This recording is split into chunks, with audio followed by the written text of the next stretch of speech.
Boa tarde, sejam todos muito bem-vindos ao nosso podcast, ao meu podcast RMcast, onde eu trago aqui convidados especiais para compartilhar um pouquinho da história, da trajetória deles dentro da advocacia. E hoje eu tenho o prazer de receber aqui dois alunos muito queridos que vieram de São Paulo para gravar comigo aqui em BH, Isadora e Lucas. Sejam muito bem-vindos aqui ao RMcast. Boa tarde, Rafael. Um prazer estar aqui para conversar, compartilhar nossa história e os aprendizados que a gente tem na sua mentoria. Muito bacana, obrigado por ter convidado a gente. Vai ser um prazer enorme estar aqui compartilhando, principalmente tudo que você tem ensinado para a gente aí nessa trajetória. Isadora, Lucas, quem está assistindo a gente aqui, geralmente são advogados que querem ouvir histórias e que vão se identificar com a história de cada um dos participantes aqui do podcast. E eu queria que vocês contassem aqui, da maneira que vocês quiserem aí, como que foi o início de vocês, por que vocês, aquelas perguntas clássicas de podcast, de conversa de advogado, por que resolveram fazer direito, como que começou aí essa união profissional de vocês aí que deu tão certo até hoje? Legal. Eu gosto de contar essa história, não como começou, porque foi meio que um acidente, assim, não sabia que eu tinha vocação para o direito, sabia que eu gostava muito de estudar, de ler, enfim. Então eu falei, tenho mais afinidade com o direito, acabei escolhendo o direito. E lá, na prática, principalmente quando fui trabalhar no escritório, que eu vi o dia a dia, principalmente da área trabalhista, foi que eu me apaixonei pela área, enfim. Toda aquela questão de entender o lado do trabalhador, ter sido CLT também, enfim, e aí isso começou. E esse escritório, eu fiquei 6 anos, até conhecer a Isadora, e a gente precisava, né, a dona do escritório queria crescer a área.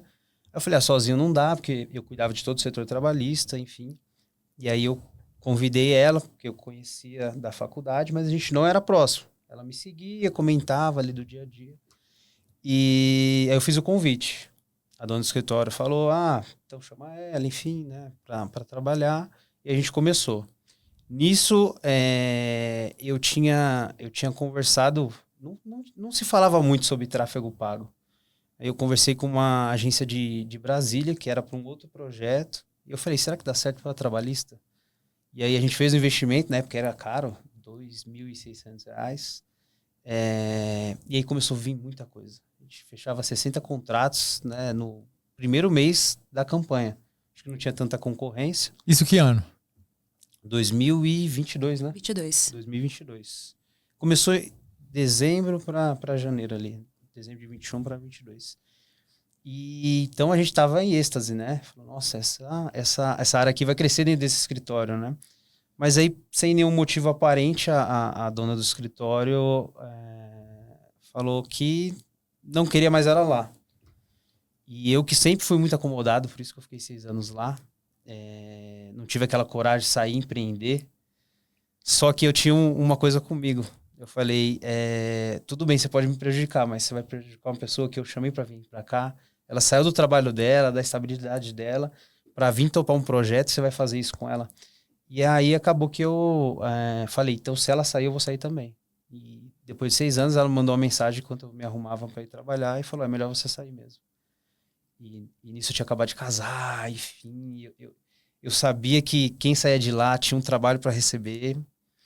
Então foi um período bem difícil, porque eu estava morando no primeiro mês junto com a minha esposa, meu filho, e não recebi no dia, tinha as contas para pagar, aquele desespero, enfim, a campanha rodando, os clientes chegando, a gente sem ter nenhum tipo de estrutura, né, continuou atendendo, falou, vamos fazer uma sociedade, né? E para receber no êxito, né? Para receber no êxito. E fique claro aqui, que 60 contratos para receber pro Labore seria lindo, maravilhoso. Sim. Agora 60 contratos por mês para receber no êxito, além de gastar para trazer o cliente, vocês gastaram para tocar o processo desses 60 clientes por mês. Não são simplesmente 60 clientes. E deu certo, né? Quanto tempo vocês ficaram no escritório? A partir de quando montaram o escritório? Ela entrou em novembro, a gente ficou até fevereiro. Fevereiro, né? Isso. Em fevereiro a gente já tinha 200 processos em andamento. E, assim, era uma velocidade, assim, muito grande, porque não era aquilo que a gente esperava. não esperava aquilo, né? Que estava indo tão bem. Então, foi uma surpresa muito grande quando isso aconteceu. Ele nessa realidade, meus pais são falecidos, né? Então, eu morava sozinha na época. Tinha acabado de comprar um apartamento, porque antes de ir trabalhar com ele, eu trabalhei 3 anos como CLT em um escritório que só defendia trabalhadores. Então, foi de lá que veio toda a minha paixão. Trabalhei nesse escritório onde a gente só atuava com reclamantes, mas era aquele padrão, exclusividade, não poderia ter processos, enfim. E aí eu comecei a ter os processos com o Lucas. E diferente, né, do que a gente sabe hoje, que é o que você ensina, que se a gente soubesse, né, em 2022, tudo que você ensina, teria sido muito mais simples resolver aquele problema, entende? Porque você ensina a gerar caixa, que é a maior dor de quem recebe no êxito. E a gente não sabia fazer isso, né? Então, ela pediu pra gente sair no início de março. A gente ficou em março trabalhando de casa e eu sabia que aquela era a minha oportunidade. Falei, essa é a minha oportunidade, eu tenho uma pessoa que acredita em mim e eu vou junto. Fui no banco, pedi crédito, falei pro meu gerente, eu vou ficar no vermelho. Você tem a certeza absoluta, mas eu preciso de crédito. Aconteceu isso, isso e isso, estamos sem caixa, preciso pagar minhas contas. Só que como ela era sócia investidora, eu saí com uma dor. Falei, eu nunca mais entro em uma sociedade onde alguém coloque mais dinheiro do que eu. E liguei pro Lucas, falei assim, Lucas, vamos alugar uma sala. Ele falou, Deus que me livre, você tá louca. Morria de medo. Aí a Bia, né, que é a esposa dele, que era quem faz nosso financeiro, não, eu falei, não, vamos sim, eu preciso sair da minha casa, eu preciso ter responsabilidade. E a partir de hoje a gente vai dividir o valor da agência, porque ele pagava sozinho, né? Ele tinha já uns processos em andamento, ele falou, não, eu seguro. Eu falei, não, nunca mais isso vai acontecer. A gente vai dividir. E de lá pra cá, sempre foi eu e ele. Claro, né? Depois de uns 4 meses, trabalhando muito, 18 horas por dia, era assim, fechava, chegava os documentos, distribuía. O processo tinha que ir pro fórum. E... Igual parcelaria, né? Exatamente. Eu brincava na época que eu montei o escritório, que era igual parcelaria. Já aconteceu do cliente ser atendido na parte da manhã e no final da tarde distribuir a ação lá no escritório. Porque você tem que fazer algo dentro do que é possível para que aquele processo demore o menos tempo possível, né? Para que você consiga receber rápido aquilo ali. 2 falas aqui interessantes aqui do Lucas e da Isadora que eu queria refletir aqui com vocês. Primeiro, como que uma decisão mal tomada de um gestor pode influenciar no futuro do escritório desse gestor e dos subordinados deles. Eu fui associado 4 anos de um escritório, assim como você ficou 6 no escritório, Lucas. E quando eu fui para conversar com o dono do escritório, para talvez sair e montar o meu, o que eu queria ouvir dele é que ele aceitaria minhas reivindicações para que eu ficasse lá. E talvez eu estivesse lá até hoje. E se eu tivesse ficado lá, se a decisão dele tivesse sido outra naquela época, lá em 2012, eu não estivesse aqui agora com vocês. Eu não estaria aqui, com certeza. Talvez se a dona desse escritório tivesse cedido às suas reivindicações, vocês, Isadora, estivessem lá até hoje e não estivessem aqui, gravando comigo e expandindo o escritório cada vez mais, contratando cada vez mais, faturando cada vez mais. Então fica a reflexão aí para quem é gestor de escritório e está assistindo esse podcast aqui agora, para repensar 10 vezes nos sims e nos nãos que você fala para os associados, para os colaboradores, para os gestores do escritório de vocês, porque eu tenho certeza que devem ter aí vários Rafael, vários Lucas, várias Isadoras aí no escritório de vocês. E talvez você perca aí essas joias, essas galinhas de ovos de ouro, vamos dizer assim. E refletindo por outro lado, se o Lucas e se a Isadora não tivesse dado o passo, eu brinco sempre com o Renan, dá o passo que Deus dá o chão. Não tivessem dado o passo sem ter o chão para pisar, eles não estariam aqui agora. Saindo de São Paulo para gravar podcast comigo, com o escritório em crescimento constante. Por quê? Isadora contou que assumiu o boleto, que fez dívida para entrar numa sociedade de igual para igual com o Lucas. Nem sempre você está pronto para assumir um negócio, para empreender, para tocar um negócio. E você precisa assumir riscos. Riscos que às vezes serão assumidos, mas que o resultado não vai vir. Vai acontecer. Né? Vocês começaram o escritório, a Isadora entrou no escritório, vocês começaram a prospectar o cliente trabalhista no pior momento de liquidez no processo trabalhista, que é dezembro e janeiro. Dezembro, todas as empresas fecham a torneira. Então é um mês que não tem acordo. Empresa nenhuma faz acordo. O processo não anda. Aí já vem carnaval, quer dizer, os 3 piores meses para se montar um escritório. E eu fiz a mesma coisa. Meu escritório foi inaugurado em outubro de 2012. Veio o recesso, foi desesperador. Porque o caixa que eu achei que teria para 12 meses, ele não durou 6. Mas deu certo. E assumir boletos, dar o passo sem ter o chão várias vezes. Esse momento que vocês tiveram de assumir responsabilidade, assumir dívida, contrair dívida, de dar o passo sem ter o chão, isso aconteceu para montar o escritório e sinto informar, vai acontecer de novo. Porque vai chegar um momento que vocês, por exemplo, podem prospectar dezenas, centenas de processos, vocês vão precisar de uma sede nova, de maquinário novo, de contratar funcionário sem ter o dinheiro para pagar a folha de pagamento por X meses, contando que vão receber dinheiro de processo, e talvez esse dinheiro não vai sair, isso faz parte. São riscos que nem sempre são milimetricamente calculados, mas podem dar certo, e quanto maior o risco, maior o ganho. E nem todo mundo está disposto a fazer isso aqui. A maioria das pessoas que eu converso, eu venho de uma advocacia um pouco mais tradicional do que a de vocês. Você nunca deve ter feito cargo de um processo físico, né, Lucas? Você, mas... Eu fiz na faculdade, eu fazia migalhas, né? Mas aí não conta, não. Aí tirava foto de processo. Mas... Eu já fiz carga de processo que tinha 25 volumes. Eu sou da época que o alvará era recebido no balcão da secretaria, dependia da assinatura da diretora da secretaria, e em algumas varas o juiz determinava que acima de valor X ou Y só o juiz poderia assinar. Aí tinha que pegar o alvará, era um cheque, como se fosse um cheque gigante, ir até o caixa do banco, receber aquilo ali, toda uma burocracia. E além de vir dessa advocacia mais tradicional, mais arcaica, eu ainda sou de uma advocacia do interior. Minha cidade tem 100 e poucos mil habitantes, onde todo mundo praticamente conhece todo mundo, todos os advogados conhecem todo mundo.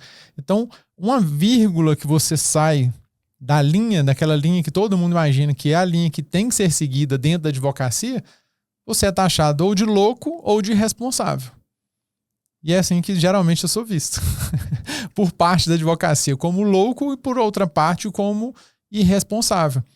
Só que a partir do momento que você é louco e irresponsável e começa a ter resultados, igual eu já tive e tenho, e vocês também estão tendo, aí as pessoas já começam a mudar um pouquinho o olhar aí em relação a vocês, né? Agora me conta, Isadora, área de atuação geral, igual é no meu escritório também, tem algum público-alvo, algum reclamante-alvo, igual tem gente que atua só no bancário, só para motorista. Eu costumo falar que eu advogo para trabalhador, para qualquer tipo de trabalhador. Como que é lá no escritório de vocês? Hoje, atualmente, a gente está em um processo de transição, porque a gente quer desenvolver um time mais sênior para estar atendendo os cargos executivos, que são parte dos nossos clientes, né? Mas nós gostamos muito, né, dos chão de fábrica, doméstica. Então, assim, o geral, ele é presente 70% do nosso escritório. E a gente é apaixonados, né? O mesmo tesão que a gente sente para defender o diretor, a gente sente por defender ali a doméstica. Então, a gente é advocacia geral. Hoje, a minha carreira, né, está mais direcionada para cargos executivos, porque hoje a gente já tem um time que consegue tocar o geral, para que eu consiga ser mais especialista com foco nos cargos executivos. Então, hoje é essa minha área de atuação dentro do escritório. Porque hoje eu sou responsável pelo comercial do escritório, né? E o Lucas é quem faz toda a parte de gestão. Então, eu direcionei o meu Instagram, né? Tudo a parte de mídia para essa área. E temos aí também campanhas de tráfego que atua com a parte geral, igual o seu escritório. Você falou que, Lucas, foi 6 anos CLT. 6 anos CLT como advogado, ou antes de ser advogado, você também foi empregado? Não, fui empregado. Fui fazendo a escadinha, né? Comecei como assistente, depois vagou ali. Teve uma transição de vários advogados da área trabalhista, porque não era o foco do escritório, era previdenciária. Só que como eu já tinha muito conhecimento, sempre fui muito dedicado, então eu já fazia o serviço ali de praticamente advogado. E aí quando eu peguei a ordem, a carteira da ordem, já fui... já comecei a atuar, né? A assumir a responsabilidade do escritório. E lá também, a gente fazia de tudo, enfim, né? E agora no escritório a gente tenta nichar mais um pouquinho. Essa questão do cargo executivo é uma coisa... o high ticket do trabalhista, né? Mas foi meio que acidente, né? A gente colocou isso no nosso site, diretores de cargos executivos. E por incrível que pareça, o pessoal pesquisa assim e apareceu no escritório. Então, eu que atendia açougueiro lá, assim, cargos mais baixos, tô dando exemplo, não que eu tenho nada contra. Começou a aparecer o pessoal que era diretor, 45 mil de salário. Eu falei, nossa senhora, como que a gente vai conseguir atender esse pessoal? E aí, acabava fechando o contrato, ela principalmente, que é do setor comercial. E a gente começou a atuar nesse tipo de casos e também nos gerais. Então caiu de paraquedas, então igual o motorista caiu para mim, né? O motorista, o meu, eu tinha 23 anos de idade, tinha acabado de formar, e no almoço de família eu prospectei 42 motoristas. Eu já contei essa história aqui, não vou contar de novo. Quem está assistindo esse podcast já está cansado de me ouvir contar.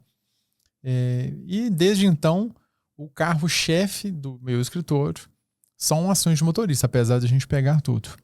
Internamente, no escritório de vocês, eu tenho sócio, eu tenho um perfil comportamental completamente diferente do Renan, mas a gente se entende.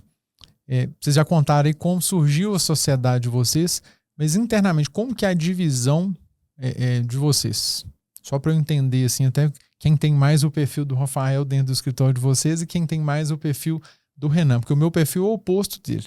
E vocês, como que funciona isso aí? Porque várias pessoas que estão assistindo aqui têm essa dor.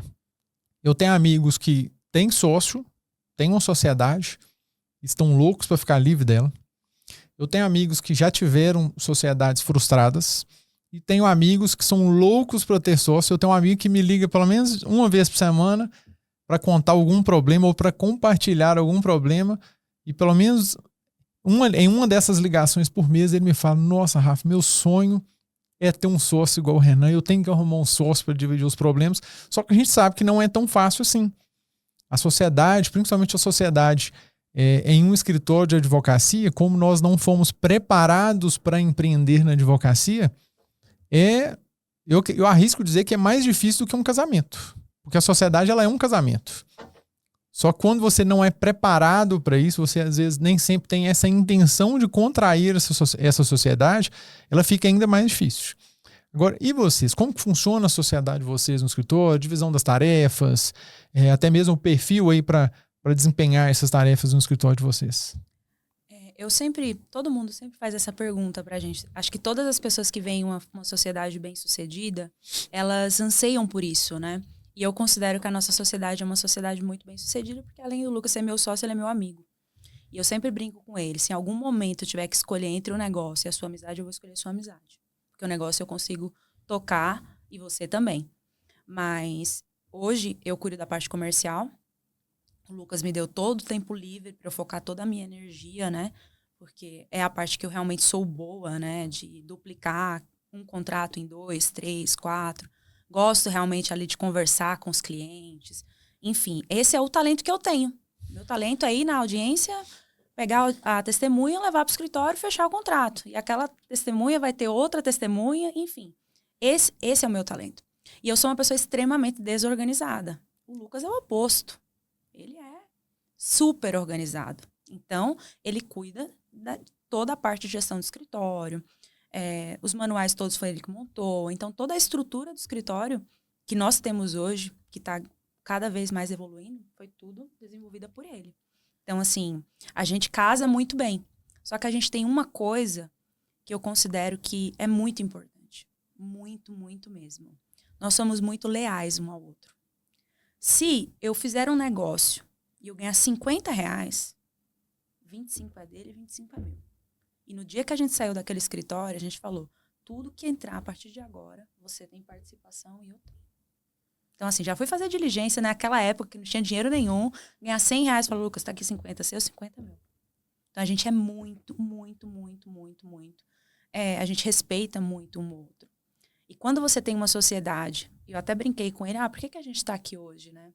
Eu falei, eu tenho certeza que eu estou aqui hoje, porque eu sempre senti vergonha de falar pra você que eu ia desistir. Eu sentia vergonha de falar pra pessoa que me tirou do escritório, porque ele viu em mim um potencial que nem eu imaginava que eu tinha. Falou, não, vem aqui pra gente conversar. Aquele convite e toda essa história dele ter saído desse local me trazia uma fidelidade a ele muito grande.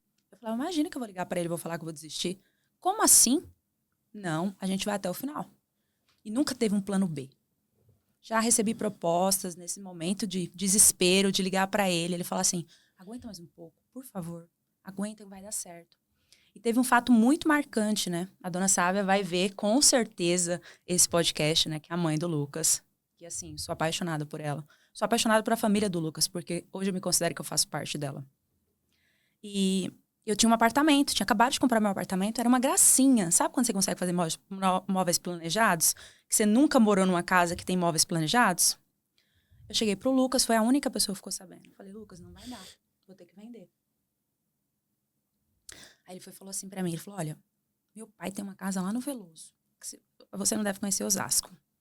E é um bairro bem simples. Ele falou assim, eu ligo pro meu pai, você vai morar lá. Pra você não ter que pagar aluguel. Olha isso. Eu falei, cara, eu não vou soltar a mão desse cara nunca. Mas nunca mesmo. Só se realmente essa sociedade tiver que acabar. Mas soltar a mão dele eu não vou soltar. Porque o nosso início, da mãe dele falar assim, não, eu vou ajudar vocês. Vocês não vão desistir. Então, essa lealdade é uma coisa que você não encontra, mas ela também você não encontra pronta, ela é construída. Você escolhe todos os dias aquele negócio, aquela amizade e tudo que você tem com aquela pessoa. Mas ela tem um pressuposto. Só Qual? boa fé. Sim. A lealdade. Sim. Porque tem pessoas que não têm isso aí. Sim. E na sua fala, eu vi sinceridade e enxerguei o meu relacionamento com o Renan nisso aí. Tá? E tem um outro ponto que eu imagino que vocês dois têm. Eu já tive vontade de desistir ou de dar o passo para trás várias vezes. Sim. Tá? Geralmente de 30 em 30 dias. Então, se você está assistindo esse podcast agora e acha que não, o Rafael já tem um escritório, mas o Renan com mais de 70 pessoas, agora é só daí para cima. Não. Inclusive, na semana passada eu falei com o Renan, tô com vontade de dar 50 passos para trás. Já imaginou? Com o tanto de processo que a gente tem, enxugar a equipe, parar de fechar contrato, falar, a partir de agora eu vou viver só com os contratos que nós temos. Se eu enxugar a equipe, eu consigo viver e viver muito bem. O Renan vira e fala, esquece, já tô contratando mais uns 10 aqui. E mandou foto para mim, entrevistando gente no escritório. E o inverso também acontece. Tem vezes que o Renan olha e fala, nossa senhora, só trabalha, e parece que o resultado vem a passos curtos, se comparado ao tanto que nós trabalhamos, ao tanto de processo que está entrando no escritório. E eu viro e falo o contrário. Eu falo, não, mas os dias de glória vão chegar. Os dias de glória vão chegar. E eu vejo isso muito na fala que você está falando. E vencer o início ali é o que é difícil. Eu sei que é difícil, porque as contas não param de chegar.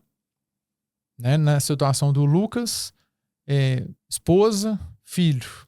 Você, sem ter alguém para dar o suporte. Porque quando tem alguém para dar o suporte, você pensa assim, se tudo der errado, fome eu não vou passar. Ou se eu precisar de um dinheiro, eu tenho a quem recorrer. Depois que você venceu isso aí, tudo dá certo. Tudo dá certo. Vão ter os momentos de altos e baixos ali, mas dá para superar. E se você assistiu esse podcast aqui de forma bem atenta, a Isadora entregou aqui, não vou cortar essa parte não, tá? Uma das formas de prospecção de clientes que eu ensino como fazer na mentoria e que ela faz muito bem. Então, se você não pegou ainda, volta e assiste o podcast de novo, que a Isadora entregou ouro aqui no podcast dela aqui, na fala dela aqui do podcast, né? Lucas, fala um pouquinho sobre a sociedade de vocês. É até difícil falar da Isadora, né? Porque, como eu falei, eu nunca fui de arriscar muito. E quando eu conheci ela, que a gente passou por tudo aquilo, né? Aí meu medo era maior ainda. Eu falei, nossa, nunca vou alugar uma sala, não vou ter esse gasto. E ela sempre foi a coragem, né? E como eu confio muito nela, ela me ajudou a tirar o escritório do 0 para 1. Né? Ela me ajudou muito, tanto porque a gente tava passando muitas coisas, né? E na vida, ao mesmo tempo, eu tinha acabado de casar, então às vezes estava tendo alguns problemas no casamento, do dia a dia, até acostumar com a rotina, enfim. Acredito que isso seja normal, ela sempre me ajudou muito com isso. O escritório também, aquela carga, né, de trabalho muito pesada, porque a gente trabalhava muito, muito.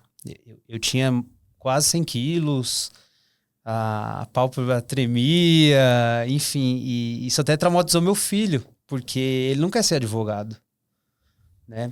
Porque a gente trabalhava demais e eu parecia um fantasma, eu estava em casa, mas não existia, porque era uma rotina muito, muito intensa. E ela sempre me aconselhou, sempre me ajudou. E isso me fortaleceu bastante. Então, eu sou muito grato pela amizade dela, principalmente. E também pela nossa sociedade. E tem um ponto que eu queria comentar. Que, apesar de ter muita cumplicidade, né, numa sociedade, amizade, enfim, seja qual for a forma que tenha ou ela, se ela não for organizada, ela pode sucumbir. Né? Então, muito que você ensina, né, de setorização do escritório, isso foi o primordial para a gente conseguir também organizar, porque tanto eu como ela, a gente opinava em todos os setores do escritório, então virava uma bagunça. Aí o pessoal não sabia o que fazia, enfim, não prosperava da maneira que tinha que prosperar. E até que a gente definiu, falou, você é mais o perfil comercial, você toma essa linha de frente, fica mais aí, eu vou ficar com o operacional. Então a gente fez essa divisão e mudou, pelo menos o que eu sinto assim, melhorou muito a nossa rotina. E para os funcionários, né, para a equipe, isso foi primordial. Então eles já sabem agora com quem tem que falar, quem que vai passar a orientação. E a organização ficou muito melhor. Quando vocês se separam, igual você está falando que separou, igual eu separei os setores com o Renan, ainda que não haja uma cobrança direta, vai haver uma cobrança indireta. Igual lá no meu escritório. Setor comercial, marketing sou eu. Comercial, Renan. Inicial sou eu. Se o Renan fechar contrato no comercial, se o meu comercial fechar X contratos por mês, X contratos por semana, e eu não entregar, o que ele vai falar comigo? Aqui, não está distribuindo X ações por semana, mas eu estou fechando X contratos, e aí? Você quer que eu pare de fechar contrato? E o setor de prazo é ele. E aí? Vai deixar de fazer o prazo? Vai deixar de fazer audiência? Vai fazer audiência mal feita? Né? Ralou para prospectar. Pagou para isso, porque é caro prospectar cliente, o cliente custa caro. Gastou para montar o processo e entrar com o inicial. Vai fazer um prazo mal feito ou um inicial mal feita? Então, quando existe essa divisão, até a cobrança, e a cobrança dela com ela mesma, de você com você mesmo. Você está no operacional. Você vai pensar o quê? Poxa, é tão difícil fechar um contrato de uma pessoa que era CLT e ganhava 40 mil, 50 mil por mês. Isadora foi lá e conseguiu fechar 5, 10, 20, 30 contratos desses num mês. Eu vou entregar um serviço mal feito? Para o cliente e para a Isadora? Ou eu não vou conseguir entregar o serviço?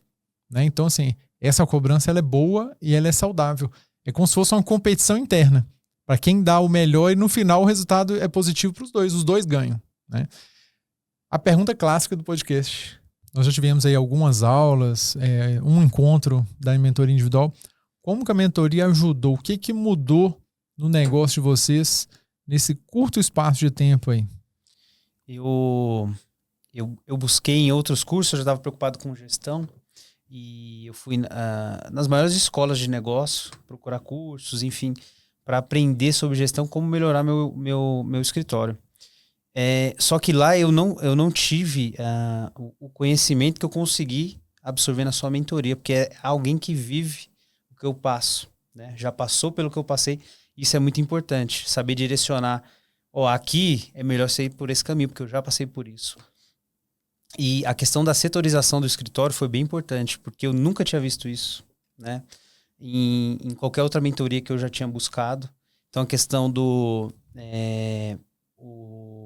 de execução, setor de execução, setor de acordo, isso traz uma previsibilidade que a gente não tem no negócio, que é o nosso maior medo. O mês que vem, como que vai ser?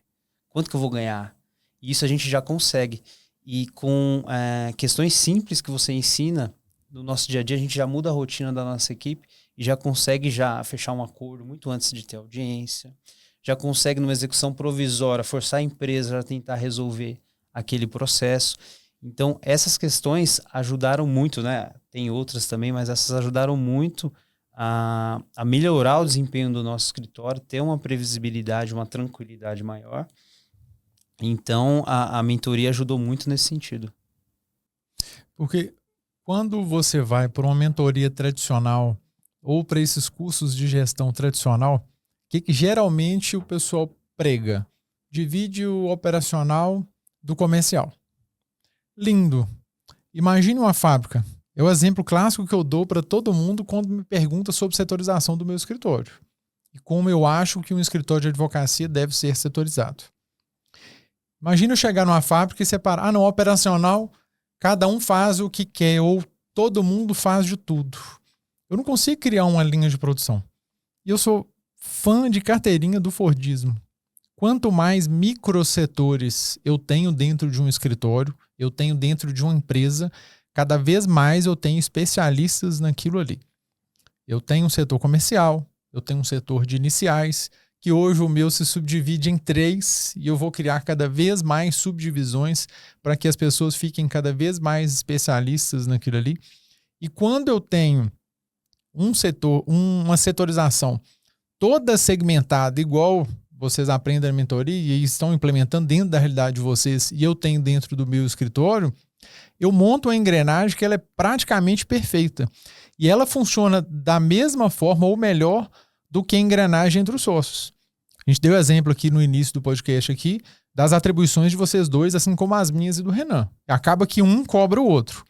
Se eu tenho uma engrenagem onde cada um faz um pontinho aqui, se esse aqui liberar serviço, os outros vão ter que trabalhar automaticamente. Não tem como ele correr daquilo ali. Porque senão a linha de produção para e lá na frente vai colapsar e vai faltar lá na frente. O principal, que é o quê? Dinheiro. Ninguém está fazendo isso aqui só por amor. Isadora falou que ama os clientes dela, ama advogar no X trabalho, mas precisa do dinheiro até para pagar a conta para custear toda essa linha de produção. Se eu monto essa linha de produção que ela começa a funcionar bem, todo dia tem contrato sendo fechado, todo dia tem inicial sendo distribuída, tem audiência sendo feita, tem prazo sendo cumprido e o principal, e o Pix? O Pix está caindo na conta do escritório, está caindo na conta do cliente. Então esse é que é o grande X da questão e que eu acho que a gente conseguiu desenhar bem lá no escritório e está conseguindo passar para os alunos estão implementando e tem dado certo. Resumindo, separar comercial do operacional por si só para escritório de advocacia não funciona. Se você quiser escalar, se você quiser crescer, você vai ter que subdividir o seu operacional em microsetores para que isso funcione perfeitamente bem. Porque senão, mais cedo ou mais tarde, todo mundo vai ficar batendo cabeça com todo mundo aqui e o resultado final, que é o cliente satisfeito com o seu serviço, com a sua prestação de serviço, ele não vai vir, né? Isadora, considerações finais aí. Eu não faço mais parte do operacional do escritório, mas razões finais não vão ser remissivas, né? Você vai falar alguma coisa, né? Não. Primeiro, obrigado por ter participado do podcast. Obrigado, Lucas, por ter vindo de tão longe aí para gravar aqui, para contar um pouquinho da história de vocês e para incentivar e para inspirar outras pessoas que estão aqui assistindo aqui esse episódio aqui e que talvez várias pessoas já passaram pelo que vocês passaram, mas também várias pessoas que estão assistindo aqui estão no momento que vocês estavam lá em 2022, 2023, 2024 e no momento que vocês estão hoje de expansão aí em 2025. Então, eu vou falar da mentoria mesmo, no final, para fechar mesmo, porque Qual que é a maior dor do advogado hoje? É conseguir clientes. Sem sombra de dúvida. Depois vem o dinheiro que ele precisa do dinheiro. Sim. Mas, e qual que é a dor de quem investe em tráfego? É que cada vez o lead está mais difícil, está mais desqualificado e tudo mais. E você tem um método infalível que você consegue transformar um cliente em 2, 3, 4, 5. E isso, fazendo o básico bem feito, como você ensina na mentoria, traz uma alta taxa de retorno.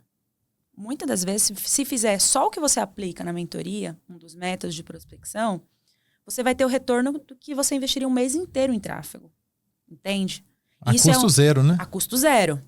E sem contar que você vai entregar mais para o cliente vai ficar mais satisfeito e vai... Enfim. Então, isso foi muito importante para a gente. Enxergar isso. Porque muitas das vezes você fica no meio do tráfego e você esquece, né? Esquece de determinadas áreas de prospecção que a gente já está fazendo e já está dando retorno no escritório. E a segunda coisa que eu achei fantástica foi aumentar o lucro por cada contrato que a gente fecha. Então, você ensinou como a gente aumentar o nosso percentual de honorários da forma correta. E também, isso, fantástico. Sair do básico do que os outros escritórios fazem, né? Então, isso ajudou bastante. Então, quem está no início, que tem essa dor de não ter, por exemplo, clientes, já consegue ter ali um caminho, né? De conseguir os clientes a custo zero, porque a pessoa não tem recursos. Então, ela consegue ali prospectar dessa forma. Então, foi fantástico, estou amando. E é muito diferente a gente, como o Lucas mesmo falou, nós fizemos diversas mentorias. Foram excelentes, sem dúvida alguma. Porém, ter um mentor que vive o que você vive e está anos-luz na sua frente vai te dar um caminho que você vai traçar muito mais rápido. Isso torna muito mais fácil, muito mais simples. Porque você está entregando isso pra gente. Então, tem colaborado muito. E, sem sombra de dúvida, a gente vai dobrar o nosso faturamento esse ano em razão da mentoria. O Isadora tocou num ponto interessante aqui, que é prospecção de clientes. Todo mundo que vem conversar comigo, que está começando, a pessoa só pensa aqui, tráfego pago, tráfego pago, tráfego pago. E não existe só o tráfego pago. Existem formas, hoje eu tenho 20 formas de prospectar clientes no escritório, e acho que se eu parar com o tempo e começar a listar, eu vou achar mais alguma que eu já faço e nem considero como forma de prospecção. E tem forma de prospecção de clientes que dá para ser utilizada pela pessoa que está no dia 1 da advocacia dela, com custo zero, e a gente ensina isso na mentoria. Pode ser que vocês não queiram fazer, mas está ali disponível. Tem forma que é paga, tem forma que é paga e que subdivide em outras formas de prospecção. Resumindo, só não prospecta cliente trabalhista reclamante hoje quem não quer. Existe um oceano azul aí pela frente. O X Trabalho pagou em 2023 42 bilhões de reais para reclamantes. Isso utilizando o nosso contrato de honorários que vocês já utilizam, daria algo em torno de 19 bilhões em honorários. Então, quantos advogados estão recebendo esses 18 bilhões? Dezenas, centenas. Então, tem um mercado gigantesco aí pela frente, enquanto alguns ainda acham que está escasso, que está acabando. Eu ouço isso há 16 anos, que é meu tempo de atuação na Justiça do Trabalho. É só saber aproveitar. E pegando um gancho no que a Isadora falou sobre mentoria, os ensinamentos da mentoria, quando você entra numa mentoria, você está comprando duas coisas do mentor: erros e os acertos. O que eu ensino na mentoria foram 16 anos de erros e acertos. Tem coisa que algum aluno me pergunta e fala: ó, isso eu já fiz, vai dar errado. Vai dar errado. Mas se quiser fazer, vai lá e faz. E eu também compro erros e acertos de outras pessoas. Eu de 2021 eu fiz minha primeira mentoria. Para cá, eu devo ter feito de 7 a 8 mentorias. Estou cada vez mais buscando novas mentorias, novos aprendizados para suprir as deficiências que eu tenho no escritório, principalmente para aquilo que a faculdade não nos ensinou. Você aprendeu gestão na faculdade, Lucas? Você que gosta de gestão? Prospectar cliente, parte financeira, lidar com dinheiro. Além de não aprendermos isso em casa, a maioria não aprendeu. Quase ninguém ou ninguém aprende isso na faculdade. Né? Até porque os poucos cursos que ensinam isso, um curso de administração ou talvez um curso de contábeis, aí, não ensina a fundo isso, porque tem lá professores lá que não empreendem. Como que um professor que não empreende vai ensinar você a empreender? E a mentoria, os cursos, igual vocês já fizeram alguns, que inclusive eu não fiz, mas quero fazer, ele te possibilita isso, né? Para estar sempre evoluindo. Porque o que você fez para chegar no patamar que o seu escritório da Isadora está hoje, talvez se você continuar fazendo a mesma coisa em 2025, 2026 e nos anos seguintes, não vai dar certo. O escritório vai regredir e vai fechar e vai quebrar, né? Isadora, obrigado por ter participado do podcast, por ter vindo. Parabéns aí pela trajetória de vocês dois, que permaneçam aí sempre unidos, prospectando muito clientes, recebendo muitos honorários. E eu tenho certeza que esse aqui é o primeiro de outros podcasts, de outros bate-papos que nós vamos poder ter aí pessoalmente. Lucas, obrigado também e parabéns aí pela trajetória de vocês dois. Obrigado, Rafael. É um prazer estar aqui, né, participando do podcast, aprendendo mais ainda com você, né? Então, muito bom. Eu também agradeço demais o convite e vamos juntos aí, cada vez mais, demonstrar que a área trabalhista tem muito espaço e conseguir cada vez mais avançar os nossos negócios. E muito obrigado por todo o conhecimento que você tem compartilhado com a gente. Está sendo muito bom. E se você assistiu esse podcast aqui até o final, já segue aqui nosso canal no YouTube, já fique ligado aí para assistir os próximos episódios aí com meus alunos, com advogados, com pessoas queridas aí com resultado na advocacia trabalhista aí para inspirar vocês. Obrigado e até a próxima.